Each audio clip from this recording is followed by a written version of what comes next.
Hey guys, my name is Adrian Constance and I am a believer of Jesus Christ. I decided just to share a testimony of the goodness of God in my life as a young Christian and who is purposely walking with God. So I have been a believer for practically all my life. I would have grown up in church. I come from a Christian household. My parents are very active in church. My mother, a worship leader and a Sunday school teacher. My father, a musician and also a deacon. So every Sunday, book it and show, Adrian Constance is at church. And that has been ingrained in me. So whenever church doors open and I could make it, I want to be there, right?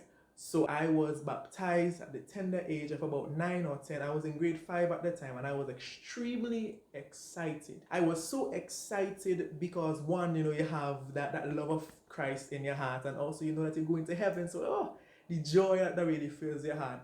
And also, if your church is like my church, the rule is you cannot eat in the building. However, on Sunday mornings, I seen men eating communion, eating in church. I'm like, yo, I want to be a part of that. Look at this dude. So another reason why I was quite happy to be baptized is that, I would have been able to take part in communion. I always wanted to drink from the cup and stuff. But, as Paul would have said that, when I was a child, I thought like a child. And now that I'm old, I put away childish things. And when I was small, I was in my head. So even though I would have been baptized at such a young age and being so excited about it, moving from primary school to secondary school, I was not taking my Christian walk seriously. Yes, I was saved. Yes, I made sure that I kept those core beliefs, Jesus Christ being the only way into heaven, the 10 Commandments, being obedient to your parents, sin and God, asking for forgiveness, hell, and also heaven. So I kept those core beliefs, but my walk with God, I totally neglected it. I did not have a relationship with God until my final year at college. You see, leading up to that final year, I was invited to a small group of just young men. And I went to about two of those meetings and I saw the way those men, well, young men actually, were so passionate about God. I listened to them expound scriptures and talk about scriptures, talk about their life and just the excitement. And I sit down and I looked at them and I was like, God, here are young men who are passionate about you. What happened to me? Like, what am I doing with my life? What am I doing as a Christian?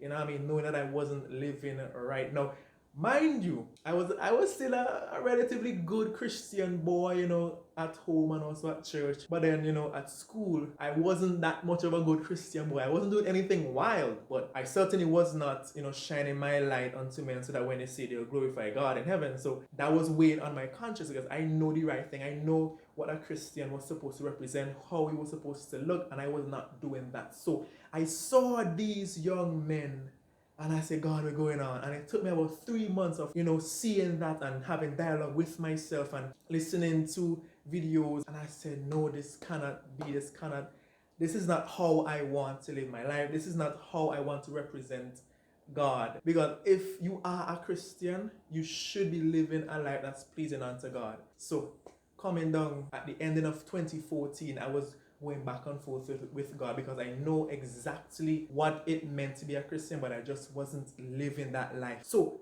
first day of 2015, New Year's Day, I looked up to heaven and I said, God, if I am for you, I'm for you, and if I am not for you, I'm not for you. And since I am a Christian, I am going to really walk the Christian walk and live for God. And from that day till now, I've been purposely walking with God. I have been devoting my life unto Him. It hasn't been easy all the time, but it has been very pleasing because that relationship factor with God is a different saying that you're a Christian and you trying to mark off the checks for Christian life. Not supposed to curse, not supposed to lie, not supposed to fornicate, not supposed to do this, not supposed to do that. There's a difference with that and actually having a relationship with God, reading, praying, sitting down and just talking with Him, worshiping and stuff like that. And what really helped me in the earlies is that every night I ensured that I would have at least read one chapter before going to sleep. Did I make it every night? Not really. But the thing is, I made that into a habit. I made that into a practice. So whether I had exam the next day, whether I had church the next day, by the time I hit my bed, I read in a chapter.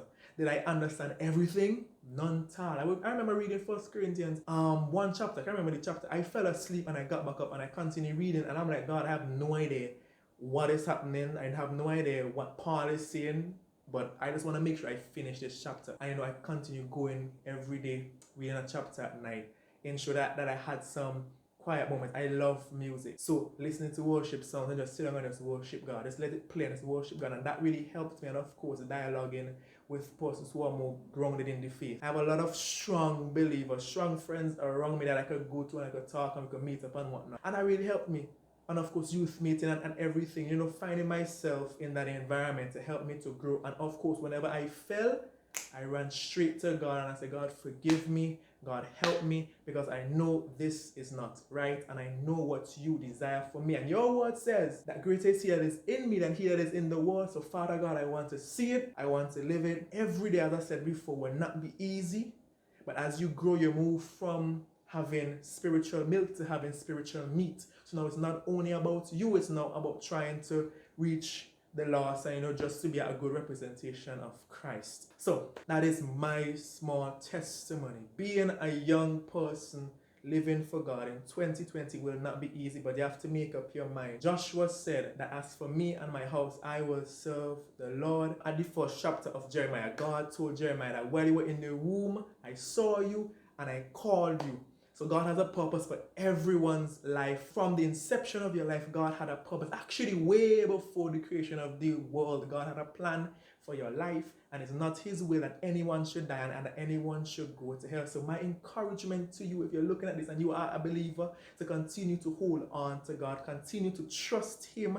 Continue to dig into his word. These songs, to read your Bible, pray every day, and you would grow. And that is facts. It might seem simple, but it is powerful and it is very effective. And if you're not a believer, I implore you, I encourage you to serve God. If you are backslidden, serve God, come back to God, because his arms is always open to receive you. All right, cool, peace.